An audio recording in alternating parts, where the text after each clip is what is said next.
Army chief की ज़ेर सदारत 83वीं फॉर्मेशन कमांडर्स कॉन्फ्रेंस जरका ने कहा, मुल्क की वफात के लिए 9 मई के मुजरिमों को अंजाम तक पहुँचाना लाजिम है। मनसूबा साजों, मुजरिमों और सहूलतकारों को इंसाफ के कटहरे में खड़ा किया जाए। फौरी और शफाफ अदालती और कानूनी कार्रवाई के बगैर मुल्क साजिशी अनासर के हाथों हमेशा रकमान रहेगा। रियासती इदारों बिलखसूस अफवाज पाकिस्तान के खिलाफ डिजिटल दहशतगर्दी की जा रही है। मकसद पाकिस्तानी कौम में मायूसी पैदा करना, इदारों बिलखसूस अफवाज पाकिस्तान और अवाम के दरमियान खलीज डालना है। पाकिस्तानी कौम झूठ और प्रोपेगेंडा करने वालों के मज़मूम अज़ाइम से बाखबर है। इन नापाक कुव्वतों के मज़मूम इदारों को मुकम्मल और यकीनी शिकस्त दी जाएगी। फॉर्मेशन कमांडर्स का मुल्क की सलामती को दरपेश खतरात को कौम की हिमायत से नाकाम बनाने का आज़म। सरहद पार से मुसलसल खिलाफ वर्जियों और अफगान सरजमीन से दहशतगर्दी की मनसूबाबंदी पर सख्त तहफ़्फ़ुज़ात का इज़हार।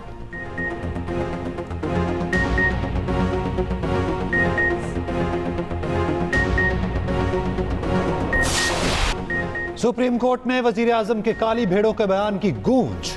वजीर आजम ने हमें काली भेड़ें कहा, फैसला पसंद आए तो जज ठीक, फैसला पसंद ना आए तो जज काली भेड़ें बन जाते हैं। नैब तरमीम केस में जस्टिस जमाल बंदूखेल का अटॉर्नी जनरल से मुकालमा। जस्टिस अतहर मिनल्ला ने भी अटॉर्नी जनरल को मुखातिब करके कहा, अटॉर्नी जनरल साहब हमें काली भेड़ें नहीं काले भूण हैं। वजीर आजम से कहें जो काली भेड़ें हैं उनके खिलाफ रेफरेंस फाइल करें, उस पर वजीर आजम को शक का फायदा दिया जा सकता है।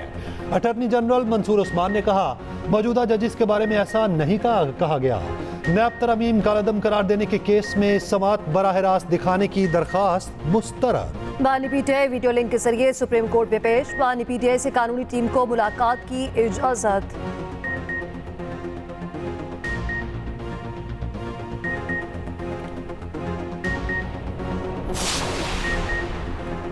FIA साइबर विंग का बानी पीटीआई के खिलाफ इंक्वायरी का फैसला बानी पीटीआई के ऑफिशियल एक्स हैंडल से प्रोपेगेंडा वीडियो अपलोड करने पर किया गया।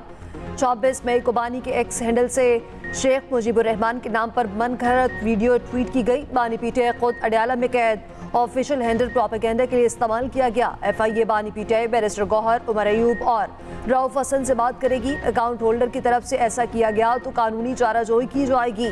किसी और ने किया तो बानी पीटीआई को एक्स अकाउंट बंद करने के लिए दरख्वास्त देना होगी। FIA ने बानी से इंक्वायरी के लिए जुडिशल मजिस्ट्रेट इस्लामाबाद से रब्ता कर लिया।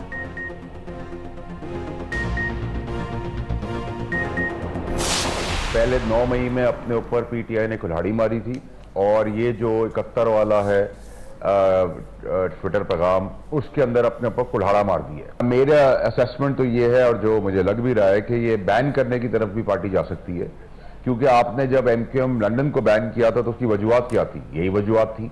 आपने तहरीके लब्बैक, जो कि ना तो एंटी पाकिस्तान है ना एंटी स्टैब्लिशमेंट है, उसको भी 4th शेड्यूल में डाला हुआ है, जबकि वो भी मुखलिस लोग हैं पाकिस्तान के।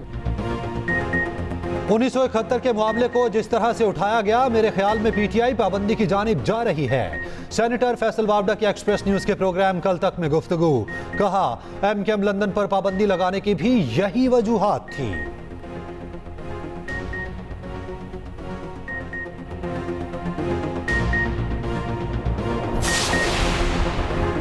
बानी पीटीआई को रिलीफ मिल गया। 9 मई के 2 मुकदमात से बरी। मुकदमा थाना शहजाद टाउन में दर्ज थे। District and session court Islamabad ने दरख्वास्तों पर महफूज फैसला सुना दिया। बेटों से फोन पर बात कराने की दरख्वास्त पर फैसला महफूज। उधर साइफर केस में सजा के खिलाफ अपीलों पर समाअत 3 को होगी। Chief justice Islamabad high court justice Aamir Farooq और जस्टिस मियांगुल हसन समाअत करेंगे।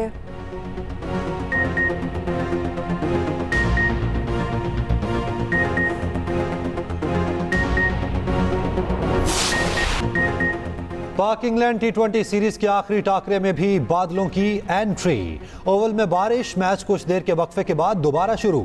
चौथे मैच में भी शाहीनों की नाकस बैटिंग, कोई बैटर जमकर ना खेल पाया। बाबर आजम 36 और रिजवान 23 रन बनाकर नुमाया रहे। फखर जमान 9 रन बनाकर पवेलियन लौट गए।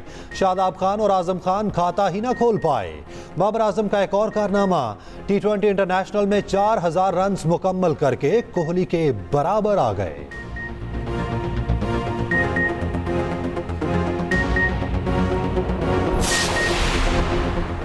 T20 वर्ल्ड कप के सबसे बड़े टाकरे में सिक्योरिटी खदशात। 9 जून को पाक भारत मुकाबले के न्यूयॉर्क में सिक्योरिटी बढ़ा दी गई।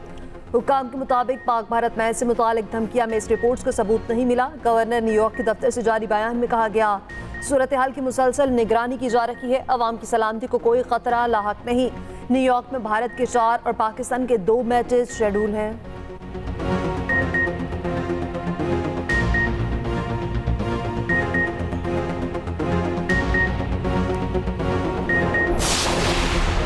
वजीर आजम का वेयर हाउस और लॉजिस्टिक को इंडस्ट्री का दर्जा देने का ऐलान, तमाम जरूरी कानूनी तकाजे पूरे करने की हिदायत।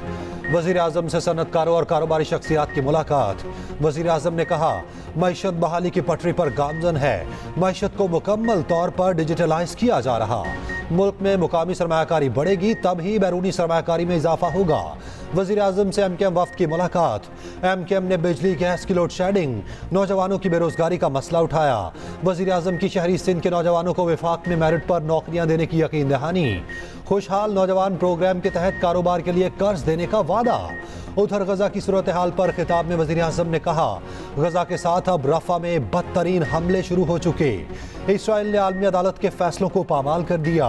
फलस्तीन को रियासत तस्लीम करने वाले यूरोपीय ममालिक का शुक्रिया।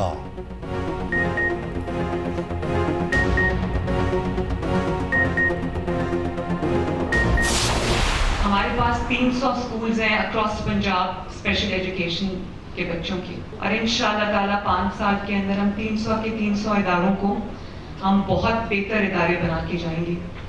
और अभी भी ऑटिज्म एक बीमारी है या एक प्रॉब्लम है, एक इशू है जिसका इलाज अभी पाकिस्तान में नहीं है।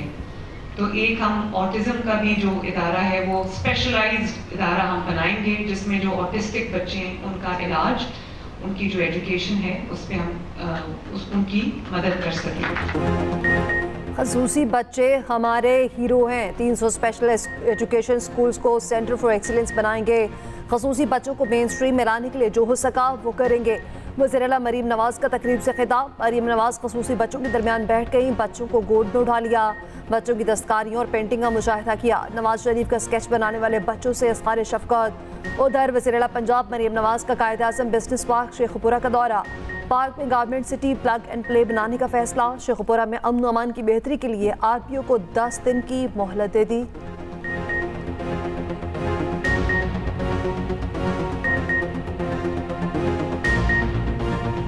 पाकिस्तान के लिए एक और तारीखी दिन। दूसरा मवासलाती सैयारा पाकसैट MM1 खला में भेज दिया गया। तर्जुमान स्पार्को के मुताबिक सैटेलाइट चीन के शीजैंग सेंटर से लॉन्च किया गया। 5 टन वजनी सैटेलाइट जदीद तरीन मवासलाती आलात से लैस है। सैटेलाइट से पाकिस्तान के तुलु अर्ज़ में तेज़ तरीन इंटरनेट सर्विस फराहम की जाएगी। वज़ीर आज़म शहबाज शरीफ की तरफ से कौम को मुबारकबाद। डैडिस के बारे में नामुनासिब अल्फाज का इस्तेमाल। वज़ीर आज़म शहबाज शरीफ के खिलाफ तौहीन अदालत की दरख्वास्त समाअत के लिए मुकर्रर। लाहौर हाई कोर्ट के जस्टिस वहीद खान आज समाअत करेंगे।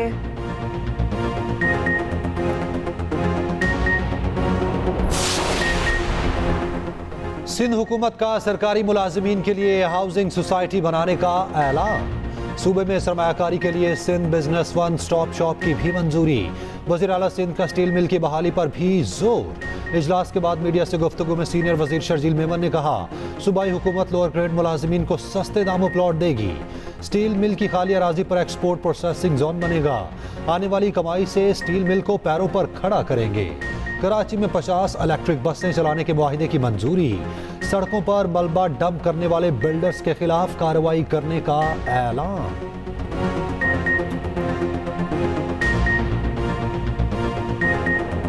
सूरज को रहम न आया, आज भी दिन भर आग बरसाता रहा। जैकबाबाद दादू में पारा 51 से भी खैरपुर लाड़काना में 50 डिग्री रहा। सखर, रोहड़ी, तुरबत, लसबेला में 49, करंट पट ईदन, हैदराबाद, रहम रखान में 48, कसूर, भक्कर और जंग में 47 सेंटीग्रेड। गर्म हवा के बाद शहरियों का घरों से निकलना मुखाल। सिंध में शदीद गर्मी की लहर 1 जून तक बरकरार रहेगी। उधर मुल्क के मुख्तलिफ जंगलात में लगी आग पर काबू पाने की कोशिशें जारी। दिलोर और बालाकोट के जंगलात में लगी आग शिद्दत इख्तियार कर गई। आज़ाद कश्मीर की तहसील समाहनी के जंगलात में भी आग की लपेट में आ गए। शदीद गर्मी में बदतरीन load shedding. Karachi Surjani Town में शहरी सरापा एहतजाज। MKM के अरकान असेंबली भी एहतजाज में शामिल। लाड़काना और हंगू में एहतजाज। वफाकी वज़ीर तवानाई अवैस लगारी कहते हैं कि लाइन लॉसेस कम होने तक लोड शेडिंग जारी रहेगी। बिजली की तकसीमकार कंपनी सूबों से मिलकर लाइन लॉसेस कम करें। कम लॉसेस वाले फीडर्स पर लोड शेडिंग कंपनीज की नाअहली है। नेट मीटरिंग की पॉलिसी जारी रहेगी।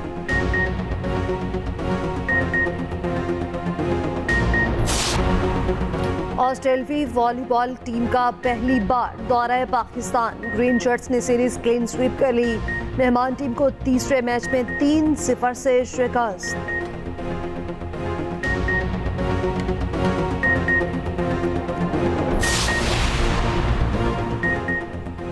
पहली बैनुल सूबाई वुमेन सॉफ्टबॉल चैंपियनशिप कराची में शुरू।